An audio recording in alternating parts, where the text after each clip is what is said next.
In the early summer of 1982, the British task force was already cutting through the cold South Atlantic. Thousands of sailors, marines, and soldiers understood the mission to retake the Falkland Islands would be dangerous.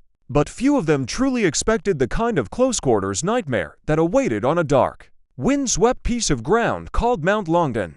Among those men was a young paratrooper from the 3rd Battalion, the Parachute Regiment. He was not a hero by design. He had joined the army because the streets of his hometown offered little except trouble and boredom. His name was not famous then, and it would only become a whisper among military historians after that single night changed everything. The battalion had sailed from Southampton weeks earlier, packed into the aging liner Canberra, which had been converted into a troop ship. The journey south was long, rough, and cold. Men played cards, cleaned rifles, and tried to sleep in hammocks while the ship rolled through the endless gray swells. The young paratrooper spent most of those days near the rail, staring at the horizon. He was 20 years old, with a sharp face and hands that never seemed to stop moving. His friends called him a worrier, but the truth was simpler. He felt things too deeply, and he had learned early that showing fear was the fastest way to lose respect. So he kept his thoughts inside and laughed when the others laughed, even when his stomach was tied in knots. By the time the task force reached the waters around the Falklands, the weather had turned vicious. June in the South Atlantic meant temperatures near freezing, with winds that cut through every layer of clothing.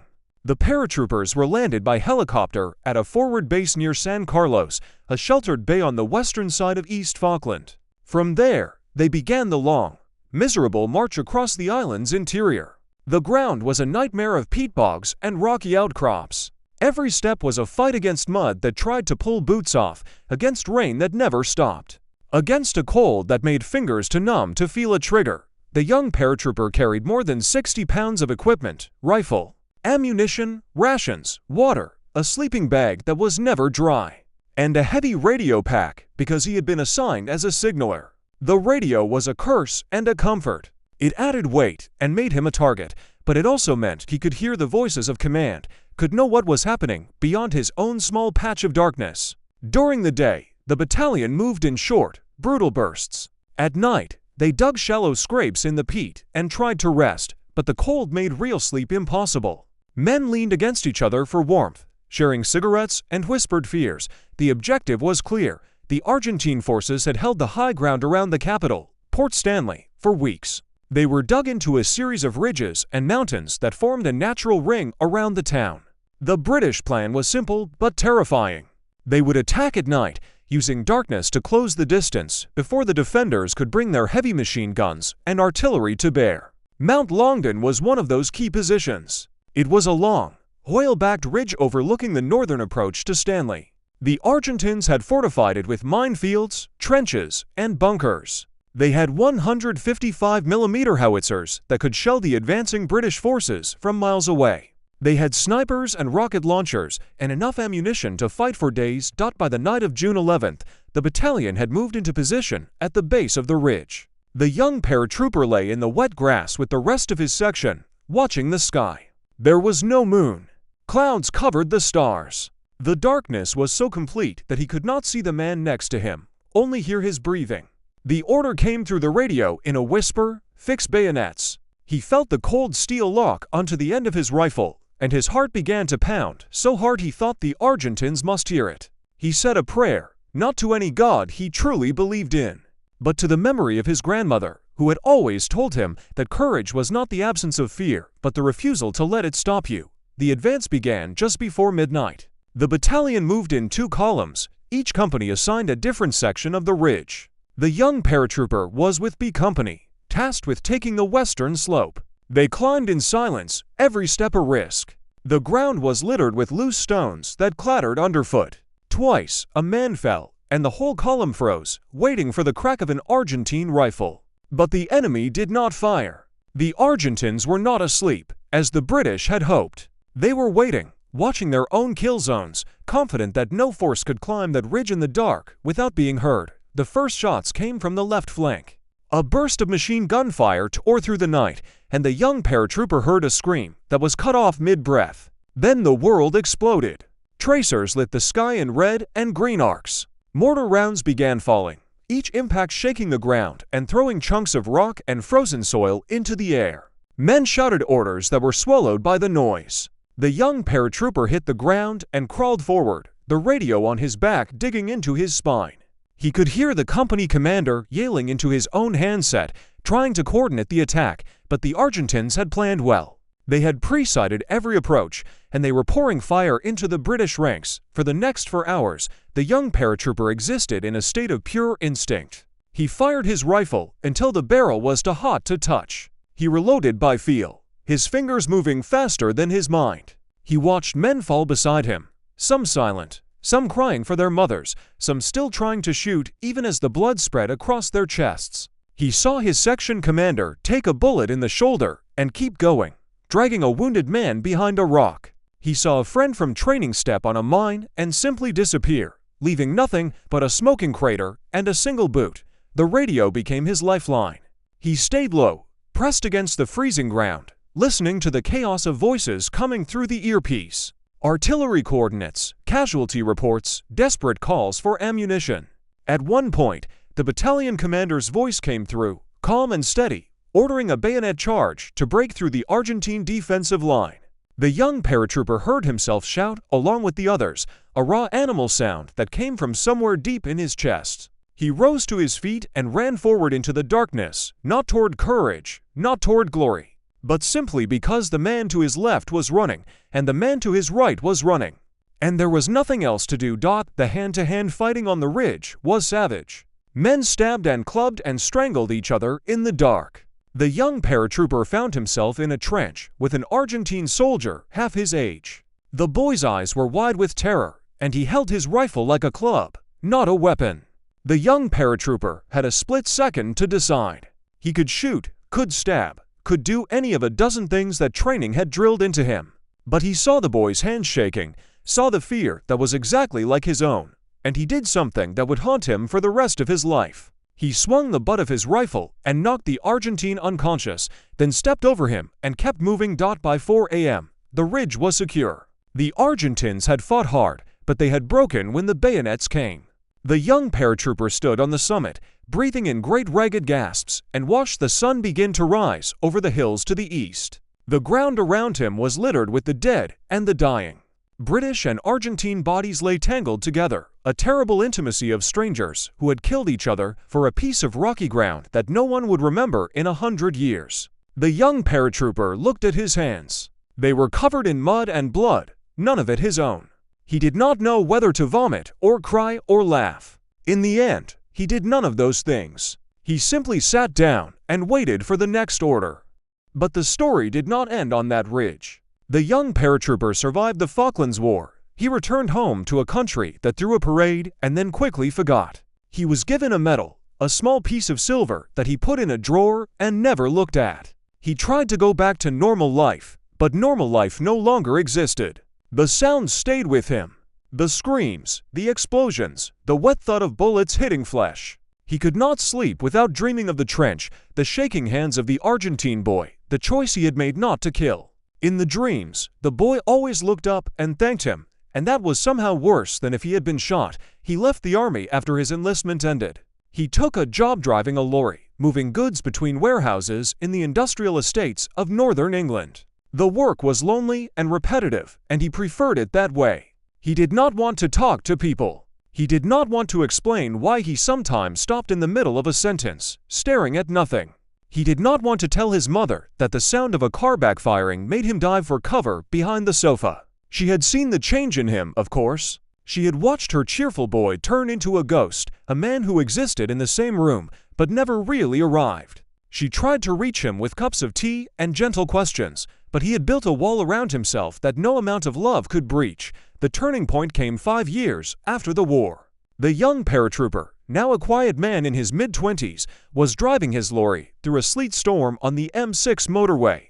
The windscreen wipers fought against the ice. The radio played a song he did not recognize. And without warning, he saw a flash of green tracers crossing the road ahead of him. He swerved, slammed the brakes, and nearly overturned the lorry. The cars behind him blared their horns as he pulled to a stop on the hard shoulder. But there were no tracers. There were no Argentines. There was only the motorway, gray and wet, and a man trembling in his cab, gripping the steering wheel, so hard his knuckles turned white. That was the moment he understood that he was not in control. For 5 years, he had told himself that the memories were just memories, that he could lock them away and move on. But the memories had not stayed locked. They had seeped into every corner of his life, coloring his days with a fear that had no name. He drove home that night, parked the lorry, and made a phone call to a number he had been given by a fellow veteran months earlier. The number was for a military psychiatric unit, a place where soldiers went when the war followed them home. The doctors called it post-traumatic stress disorder. They explained that his brain had been rewired by the violence, that the constant alertness required for survival had become a permanent state. They gave him pills to help him sleep and therapy to help him talk. He sat in a small room with a kind-faced woman who asked him to describe the worst moment on Mount Longdon. He told her about the Argentine boy in the trench. He cried for the first time in 6 years. The tears were hot and ugly, and they seemed to come from a place he did not know existed. When they finally stopped, he felt something he had not felt since before the war. Exhaustion, yes, but also a strange, fragile sense of relief. He spent 18 months in treatment. He learned techniques to manage the triggers, to calm his racing heart when a loud noise startled him. He joined a support group of other Falklands veterans, and for the first time, he heard other men describe the same nightmares, the same flashbacks, the same terrible guilt of having survived when friends had not. One of them, an older man who had been a lieutenant on the Ridge, told the group that he had tried to kill himself 3 times since returning from the South Atlantic. Another, a medic who had held a dying soldier in his arms, had not left his house in 2 years. The young paratrooper listened to these stories and realized that his own pain was not a weakness. It was a wound, like a bullet hole, and it needed care just as much as any physical injury. He began to rebuild his life slowly. He moved to a small town in the Lake District, far from the industrial noise that reminded him of gunfire. He took a job as a groundsman at a local school, cutting grass and fixing fences. The work was quiet and physical, and it gave him a reason to be outside. He started walking in the hills, alone at first, then with a dog he adopted from a rescue shelter. The dog was a scruffy brown thing with one floppy ear, and it had been badly treated before he found it. They healed each other, the man and the dog, learning to trust the world again one step at a time. The second part of his story, the part that would alter British military history, began with a letter. 15 years after the war, the young paratrooper, now a middle-aged man with streaks of gray in his hair, received an envelope from the Ministry of Defense. The letter was formal and cold, a standard notification that the government was conducting a review of the Falklands campaign and inviting veterans to share their experiences. Most of the men he knew threw the letter away. They did not want to relive those nights, did not want to answer questions for bureaucrats who had never left their desks. But the young paratrooper thought about the boy in the trench, about the soldiers who had disappeared in the minefields, about the friends who had killed themselves in the long, silent years after the war. He sat down and wrote a response. His letter was not long, but it was devastating. He described the lack of proper cold weather gear, the way men had fought with frozen fingers and rifles that jammed in the sleet. He described the communication breakdowns, the times when artillery had fallen on British positions because the radio nets had failed. He described the medical evacuation system, or the lack of one, the way wounded men had lain in the open for hours because there were not enough helicopters. And he finished with a sentence that the Ministry of Defense could not ignore. "We were brave," he wrote, "but bravery is not a substitute for planning." Men died on that ridge because of decisions made in London, not on the battlefield. The letter was passed up the chain of command. It reached a general who had also been in the Falklands, a man who had seen the same failures and had been waiting for a chance to address them. The general invited the young paratrooper to London for a private meeting. They sat in a wood-paneled office overlooking Whitehall, to former soldiers separated by rank, but united by the same memories. The general asked him to speak freely, and he did. He talked for 3 hours, describing every error, every oversight, every moment when the system had failed the men on the ground. The general listened without interrupting. When the young paratrooper finished, the general leaned back in his chair and said, "You have just written the first chapter of a new army," and so it happened. The young paratrooper's testimony became the foundation of the biggest review of British military doctrine since the Second World War. His recommendations, along with those of other veterans, led to new policies on cold weather training. on communications equipment, on medical evacuation procedures, and on mental health support for returning soldiers. The Army created a dedicated unit to study psychological trauma and developed a system of early intervention for soldiers showing signs of PTSD. Commanders were trained to recognize the signs of combat stress and to treat it as a medical issue, not a moral failing.